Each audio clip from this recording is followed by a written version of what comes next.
यानंतर आपल्या समोर जे बसलेले आहेत डॉक्टर सोमनाथ सलगर, मला त्यांचं खूप कौतुक वाटलं होतं, कारण ते भटक्या विमुक्त जातीतले होते आहेत म्हणजे, आणि 5वी पर्यंत ते आपल्या आजीबरोबर धुळीभांडी करत होते. मग त्याच्या पुढं अशा हुशार मुलांकडे समाजाचं लक्ष असतंच. कोणीतरी आपल्या किरण ठाकूर मामांसारखी व्यक्ती त्यांना भेटते, अरे हा मुलगा हुशार आहे, याच्यासाठी काहीतरी करायला पाहिजे, मग त्याला गाईड करतात. तसं त्यांना कोणीतरी आश्रमशाळेत घातलं आणि मग आश्रमशाळेत घातल्यानंतर त्यांचं धुणी भांडी करणं, बाकीची कामं करणं हे संपलं. नंतर काही दिवस ते आपल्या आजीबरोबर अक्षरशः शेतावरच्या एका झोपडीमध्ये राहत होते. कंदिलात अभ्यास करायचे, कंदील नाही चिमणीमध्ये अभ्यास करायचे. तर एकदा ती चिमणी पडली, काही पुस्तकं जळली, ते झोपडीतली काही जागा जळाली, असं बरेच प्रॉब्लेम आले. पण दुसऱ्या कोणीतरी त्यांच्या शिक्षकांनी लगेच त्यांना पुस्तकं वगैरे आणून दिली. असं करत करत ते आपलं शिक्षण त्यांनी पूर्ण केलं. मार्च 1992च्या पुणे विभागीय गुणवत्ता यादीमध्ये त्यांनी 17वा क्रमांक मिळवला. 90.85% मार्क्स मिळाले त्यांना. आणि मग वालचंदनगरला शाळेतर्फे वालचंद इंडस्ट्रीज लिमिटेड आणि विविध संस्थांतर्फे त्यांचा नागरी सत्कार झाला. पुढे 2009 मध्ये 12वीच्या PCB गटामध्ये त्यांना 99% गुण मिळाले. पुणे विभागीय गुणवत्ता यादीत शास्त्र शाखेत 10वा क्रमांक मिळाला. त्यानंतर त्यांनी 2003 मध्ये, त्याआधी अर्थातच 2000 मध्ये त्यांनी त्यांची MBBS ही पदवी पूर्ण केली आणि त्यानंतर 2003 मध्ये ते MD उत्तीर्ण झाले. म्हणजे भटक्या विमुक्त जमातीमधले सगळे प्रॉब्लेम्स त्यांनी पाहिलेले आहेत. आयुष्याचा संघर्ष काय असतो तो त्यांनी पाहिलेला आहे. तेव्हा डॉक्टर, आपण आज इथे आलात, आपलं मनपूर्वक हार्दिक स्वागत. आजच्या या राज्यस्तरीय राष्ट्रभक्ती साहित्य संमेलनाचे संमेलनाध्यक्ष श्रीयुत किरण ठाकूर सर, स्वागताध्यक्षा सौ चंद्रलेखा बेलसरे मॅडम, उद्घाटक श्रीयुत प्रवीण गांधी सर, कार्याध्यक्षा ॲडव्होकेट नंदिनी शहासने मॅडम, निमंत्रक सौ मायाताई प्रभुने मॅडम आणि उपस्थित सर्व मान्यवर आणि सर्व विद्यार्थी मित्रांनो, मागे वळून पाहताना मला माझा जीवन प्रवास निश्चितच फ्लॅशबॅकप्रमाणे आठवतो आणि त्या सगळ्या नॉस्टॅल्जिक आठवणी जाग्या होतात.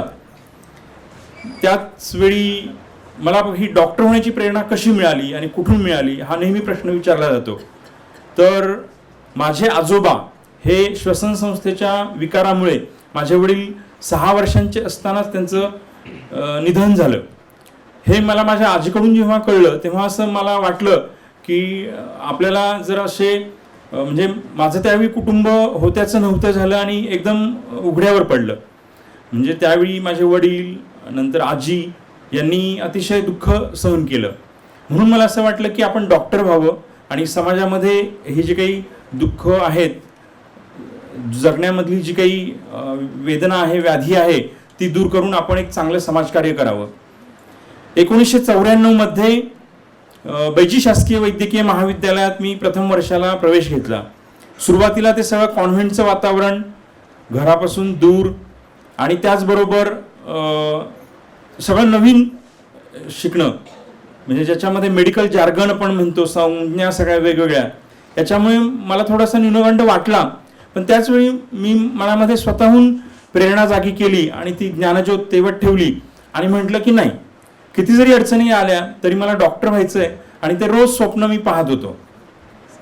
पहिल्या वर्षाला ॲनाटॉमी हा विषय असतो, त्याच्यात डिसेक्शन करावं लागतं ह्युमन बॉडीचं आणि त्याच्यातून सगळं अवयवांची ओळख होते आणि सगळं आपल्या शरीर रचनेचं ज्ञान होतं.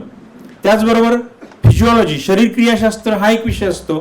त्याच्यामधून आपलं हृदय कसं काम करतं, आपले लंग्स कसं काम करतात, किडनी कशी काम करते, यकृत कसं काम करतं, हे सगळं शिकायला मिळालं. आणि त्याचवेळी वाटलं की ही आपली स्वची ओळख आहे, स्वतःच्या व्यक्तिमत्व विकासामध्ये हे आपल्याला ज्ञान भर घालतंय आणि त्याच्यामुळे एक आवड निर्माण झाली. मी अक्षरशः रविवारी किंवा सुट्टीच्या दिवशी 12-12 तास अभ्यास करायचो. जी सगळी उपलब्ध पुस्तकं आहेत त्याच्यातून माझ्या स्वतःच्या नोट्स काढायचो. काही नोट्स मी शिक्षकांकडून तपासून घ्यायचो आणि असं करत करत मग प्रथम वर्ष उत्तीर्ण झालो, प्रथम वर्ग मिळाला. नंतर द्वितीय वर्षाला रुग्णांबरोबर संवाद सुरू झाला. ससूनमधील रुग्णांच्या हिस्ट्री टेकिंग, क्लिनिक्स या माध्यमातून माझा आत्मविश्वास दुणावायला लागला आणि आपण जे करतोय हे खरंच आपल्याला जमतंय आणि आवडतंय याची खूणगाठ मनाशी पक्की बांधत मी हळूहळू 3ऱ्या वर्षामध्ये पदार्पण केलं. त्याच्यामध्ये मेडिसिन, सर्जरी, नेत्ररोगशास्त्र, काननाकघासशास्त्र, अस्थिव्यंगोपचारशास्त्र, मनोविकारशास्त्र या सर्व विषयांचा आढावा अभ्यास करता आला.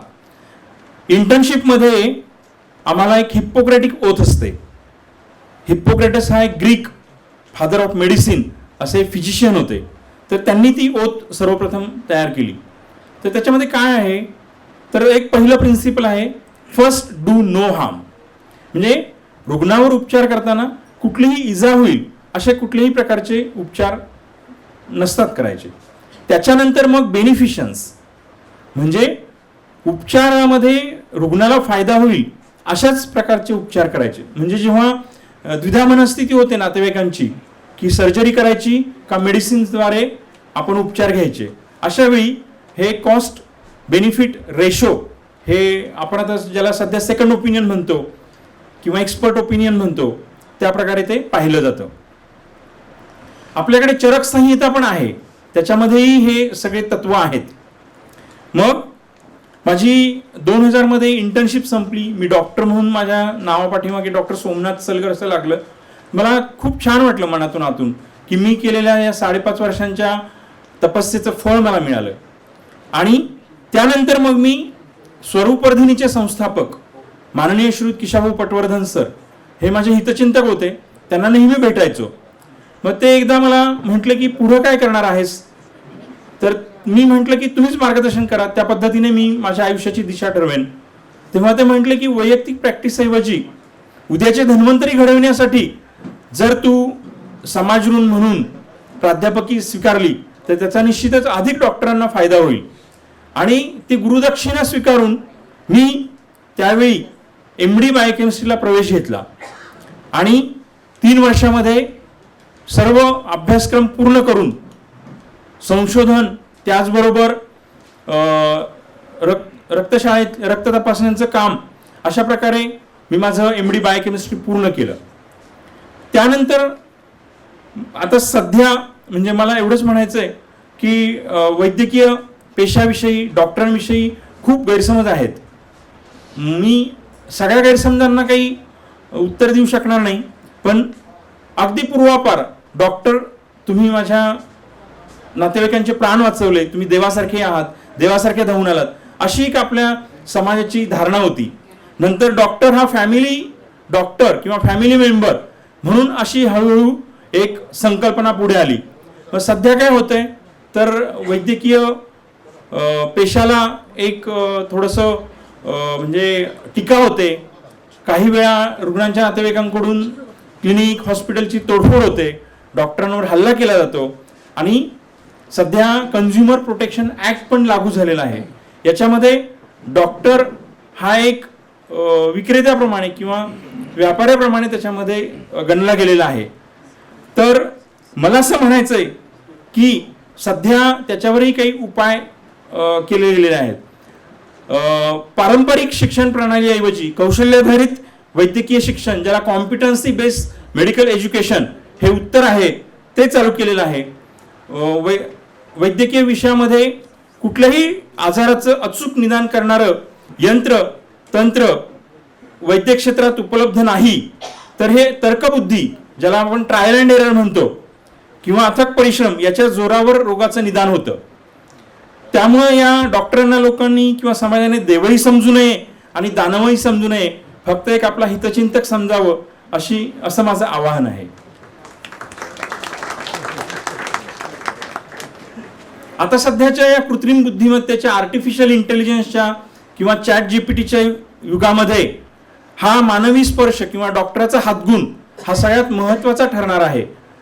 आपण इतक्या चाचण्या करतो, CT स्कॅन, MRI, पेट स्कॅन किंवा खूप मोठी यादी आहे माझ्याकडे, पण त्याच्यामध्येही एम्पथी सहसंवेदना जेवढी डॉक्टरला जाणवते तशी ती कुठल्याही यंत्राला जाणवत नाही. यंत्राकडून फक्त रिपोर्ट्स अहवाल येतात, पण त्याचं ॲनालिसिस किंवा मॅन बिहाइंड द मशीन हे डॉक्टरच असतात.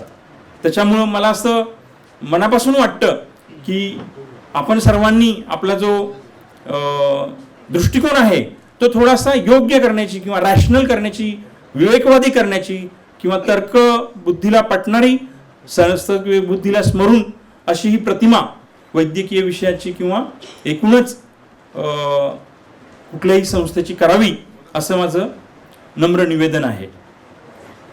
पुनरुत्थान समरसता गुरुकुलम येथे वंचित आणि उपेक्षित विद्यार्थ्यांसाठी पद्मश्री माननीय श्री गिरीशजी प्रभुणे काका एक संस्था गेली अनेक वर्ष चालवितात.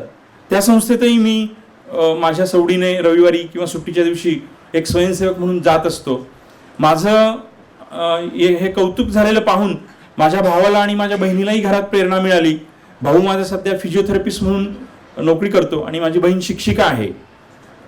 तर मला आता सध्या मी काय करतो हे सगळ्यात सांगणं मला महत्त्वाचं वाटतं. मी बैजी शासकीय वैद्यकीय महाविद्यालय व ससून सर्वोपचार रुग्णालय पुणे येथे बायोकेमिस्ट्री जीवरसायनशास्त्र विभागाचा प्राध्यापक व विभाग प्रमुख आहे. तर याच्यामध्ये आम्ही ज्या सगळ्या रक्त चाचण्या आहेत, जवळजवळ दिवसाला 8,000 रक्त चाचण्या होतात आणि वर्षाला साधारण 15 ते 20 लाख रक्त चाचण्या होतात. हे निदान आपल्या एव्हिडन्स बेस मेडिकल डायग्नोसिससाठी क्लिनिशियन्सना मदत करतं. आणि याचबरोबर आमच्याकडे MBBS, MD, PhD, पॅरामेडिकलमधले BPMT, DMLT, नंतर MPHN असे सर्व कोर्सेस यांना आम्ही शिकवतो. तर याच्यामध्ये जे माझं देणं किंवा समाज ऋण म्हणून मेंटरशिप योजना किंवा पालकत्व योजना आम्ही राबवतो आणि जे गरजू गरीब विद्यार्थी आहेत त्यांना शिष्यवृत्ती देणं, पुस्तकं मिळवून देणं किंवा त्यांच्या अडीअडचणीला काउन्सेलिंग करणं अशा प्रकारचं काम चालू आहे. तर एक फाउंडेशन फॉर एक्सलन्स इंडिया ट्रस्टची संस्था आहे. त्याच्या मदतीने जवळजवळ आतापर्यंत गेली अनेक वर्ष 100 ते 125हून अधिक विद्यार्थ्यांना आपण शिष्यवृत्ती दिलेली आहे. तर जाता जाता मला एवढंच सांगायचं आहे की संकटाने खचायचं नाही, उमेद सोडायची नाही, जगण्यासाठी प्रयत्नवादी असणे आणि निराशा आळस झटकून देणे गरजेचे असते. प्राप्त परिस्थितीचा योग्य अर्थ लावणेही गरजेचे असते आणि यासाठी माणसाला संघर्ष करावा लागतो स्वतःला आणि स्वतःशीच. सुरवंटाचे फुलपाखरू होण्याची प्रक्रिया फारच जीवघेणी असते. मेटामॉर्फोसिस असं आपण विज्ञानामध्ये त्याला म्हणतो. आपल्या ह्या सर्वांचं या सुरवंटातून किंवा प्युपा लार्वा स्टेजमधून बटरफ्लाय स्टेजमध्ये रूपांतर होत असतं. आणि शेवटी मला एकच सांगायचं आहे की लामण दिवा सगळ्यांच्या घरात मनात हा तेवत असतो आणि फक्त त्याची जाणीव होणं गरजेचं असतं. धन्यवाद. मी इथेच थांबतो.